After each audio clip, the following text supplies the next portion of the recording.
hello सबैजनालाई आज फेरि बितेतिर छौँ हामी डाँडामा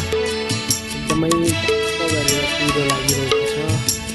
सबैतिरबाट कुहिरो आइरहेको छ कति डाँडामा कुहिरहेको छ एकदमै दामी फुलिरहेको छ कति भर्खर फुल्दैछ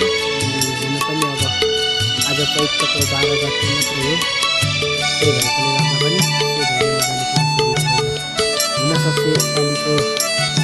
2083 वैशाखमा एकदमै रमाइलो हुने सम्भावना छ किनभने एकदमै धेरै गुराँस फुल्ने सम्भावना भइरहेको छ